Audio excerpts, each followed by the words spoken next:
darts in and a shot and a glove save by Brodeur.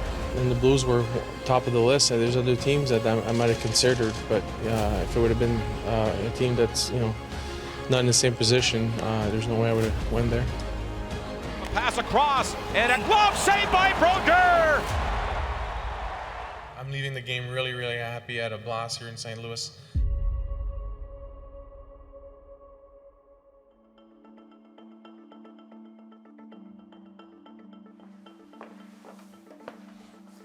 All right.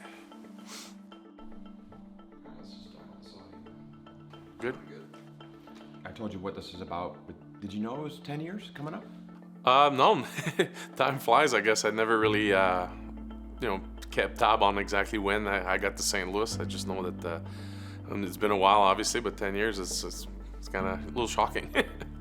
I knew I was not going to go back to New Jersey to play. I was hoping to get a job over the summer and try to sneak one more season in my career. And obviously had a couple of conversations with other teams, and later on, like I guess in November, the Blues kind of reached out after an injury for Brian Elliott and see if I was still up to get back at it and try to kind of push it a little bit. And I jumped in, right away. Obviously, I had to ask my wife if she was going to be okay to go to St. Louis. Something you've been your career, your whole career in one spot, and that was intriguing to me to have the opportunity to play for a different organization, and I don't regret it. I had a great time in St. Louis. I still live in St. Louis.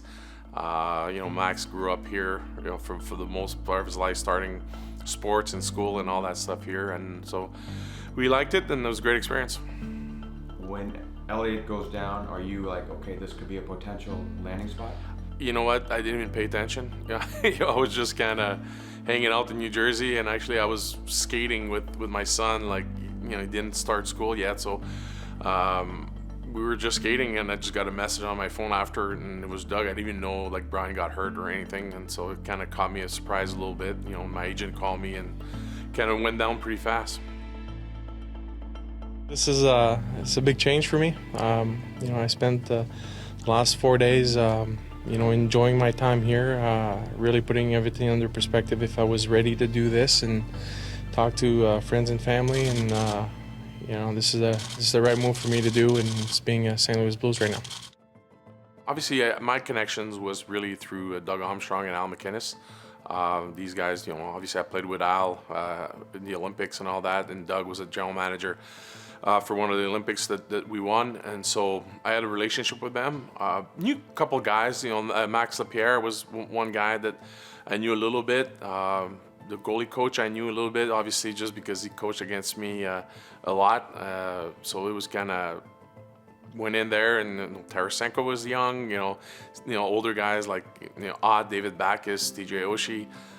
It doesn't take long to get accustomed with these guys. It was a great locker room when I walked in.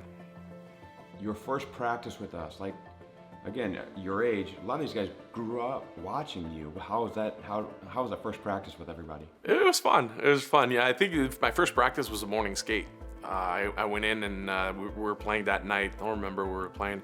And so it was kind of a smaller kind of skate. And, the following day we had a day off. And Jim Corsi and I just went by ourselves to practice on our own. And after that, I got into the bigger practices, and it was fun. It was a little nervous, just to try to understand people and the way I played, and even for the goalie coach was a little adjustment because I'm not the typical like butterfly goalie that slides all over the place. I was kind of playing more on my feet a little bit, so I'm sure it was a little adjustment for them too to kind of try to get the score on me. It was a little different for them. Talk about putting another team's jersey on for the first time. It's the different colors too. Like I wore Team Canada, but it was always red and black and white. So I always played with those colors. I think I remember for the first game and the first time I put the Blues sweater on, I looked myself in the mirror and it was like shocking. Like these colors don't fit me, but I got used to them pretty quickly.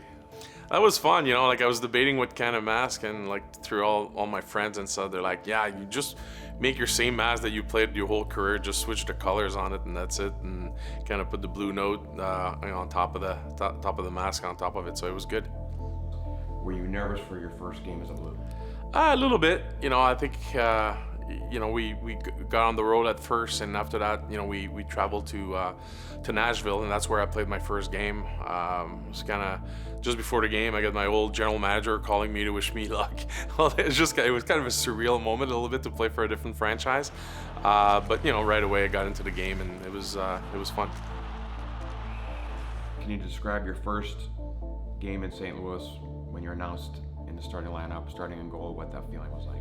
It was great. I think we won that game. I think we played the Panthers, something familiar for me a little bit, playing in the East. But yeah, no, it was great. I think the crowd was great. Panger was great on the bench afterwards, just kind of doing an interview and kind of seeing my new fans, and they, everybody really embraced me a lot when I did play for the Blues for that short period of time.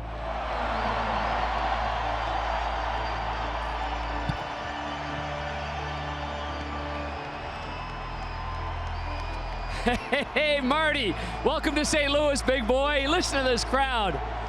They were awesome all game long. This is awesome. Glad to be a part of it as well. Thank you. All right, thank you. Thank you, guys. You passed Sawchuk, you passed Patrick Roy, and the wins and shutouts. A little extra special getting that last shutout against Patrick. Yeah, that was special. Obviously playing against Colorado. Patrick Roy, a guy that I competed all my career against and played with, and he was coaching for the Avalanche at the time. No, it was a fun game. The team played really well in front of me. Obviously, you don't get shutouts just by yourself. You need some help around you, and the boys played really hard that night.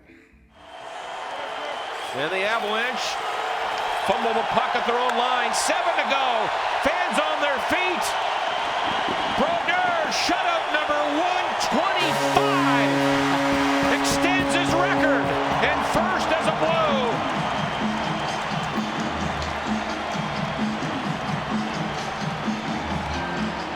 Want to know how incredible 125 shutouts is? Brian Elliott, who's had a fine young career, has got 124 wins. 125 shutouts.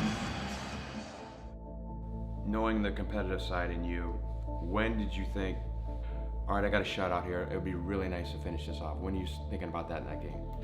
I always think I'm going to shut out every opponent that I play. That's the way I was wired. But obviously, when there's 10 minutes left, you start thinking about it. You're kind of paying attention for any kind of shot that come in. You don't take anything for granted, especially in this league. Even though I retired, a lot of goals are scored quickly now, and so you got to stay on top of it. But it was funny, guys were I was cutting off icings because I just wanted the clock to run, and the coach what are you doing? I was like, hey, let's get this game over with, and so that's kind of the type of goalie I was. And talking about that, your transition then to assistant GM, was that in the cards or something you always thought I want to do? Yeah, probably for the last 3 or 4 years of my career, I was asking a lot of questions about, retirement and what guys do, and a lot of advice was stay in the game as long as you can. Even though you're not playing, try to get yourself hooked up with a team and just stay busy, because you retire. Even though I pushed my career pretty far out till I was 42, 43, you still lots of time after that. So I wanted to kind of stay busy. And these are conversations while I was playing with the Blues that I had with Doug Armstrong at the same time. So he knew what I was looking for when I decided to hang the pads. Brian was going to come back from his injury, and now we're going to be 3 goalies. And I stayed for a few more weeks, just being the third goalie behind Jake. And so I knew that the writing was in the sky. I was not going to play much the rest of the year, and so that's why I kind of had a conversation with Doug about retiring and just get out of the game, and we had a great relationship and got the chance to be able to work with him for a while after that. Obviously, we're here to congratulate Marty on a fabulous career and wish you nothing but the best moving forward. Marty's agreed to join our organization as a senior advisor to the general manager. This is a great day for me. I'm excited to start a new chapter in my hockey career. This is something I've been thinking about for a long time, and this is a great opportunity that the St. Louis Blues are giving me and trusting me into doing. In the same token, this is going to be something that is going to be as close as a hockey player. I'll be able to be involved with the hockey operation and then being close with the guys and the coaches and the managers. So this is going to be a great challenge for me. You almost came out of retirement. Do you remember that? Yeah, that was funny. I was sweating too. I hope nobody got hurt again. Thank God they changed the rules, because everybody would ask me to go put the pads back on. But I was in the GM suite, and Doug was not at the game. He was away, and something happened with the goalies. I think it was Brian that got hurt or tweaked something, so he left. Now the trainer down, taking a look at Brian Elliott. He might have got hurt on the play. And now Jake Allen's up, got the mask on, potentially ready to jump in here. Now he's going to be pulled right now, and not even pulled. I mean, that's enough for him. He's obviously hurt, and now Jake Allen's getting the call, first game back. And next thing you know, my phone rings, and it's Doug. He goes, "Hey, Marty, do you have your equipment here?" And I'm like, "Yeah, I think it's in the bag." He goes, "Well, get downstairs, get dressed, but don't get out of the locker room. Stay in the locker room." So I just went down, kind of put the pads on. I mean, that was probably like 3 months after. Like, I haven't done anything. Like, I was sweating just getting dressed. So it was kind of funny. I was kind of nervous, actually, that if I had to go in, like, what kind of shape I was going to be in. Pretty cool, pretty special moment coming back for the alumni game at Busch Stadium. Yeah, that's probably the biggest highlight that I had was playing in that game. It's probably the only alumni game I ever played either. Hard to top that one off. It was so much fun. It was a beautiful day. It's funny how me and Jimmy Wade got in the game. The intensity of the game picked up a little bit at the end, but we had a blast. It was a great setup, and it was fun to be on the ice with Banger too. You had the whole Chicago Blackhawk gear on. That's where you see it's amazing that he was able to play in the NHL at that size. You know, I mean, I've played in Tampa Bay early on. They had like 27,000 or something, but this one was like well over 40. It was crazy.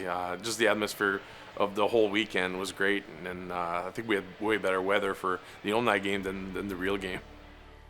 I knew that the alumni was huge in St. Louis when I got here, but now I understand why. You know, I think it's a great area to live. For anybody that played the game, it's a really good sport town. You know, they support their teams really well, and obviously the area is great, like easy living. And I would never thought in my life I would have moved away from New Jersey or even going down to Florida and making my home in St. Louis. And it's been great. It's been great for my family. Great to raise Max here, and my other kids. They come in and love coming back to St. Louis and playing some golf here. Great place to live, like I said. The longevity, the wins, the Stanley Cups, the shutouts. Is there one thing that's just stands out that you're proud of? Like, really, the only thing for me, it's just the most wins. You know, for a goalie. I think, as a goalie, like, you're supposedly not supposed to score goals, even though it happens once in a while. But it's all about winning. It's about the atmosphere in the locker room the next day, when you jump on the plane. Like, winning means happiness in hockey, and so for me to be able to say, hey, I got the most wins, I guess I'm made a lot of people happy and had my general manager sleeping well at night.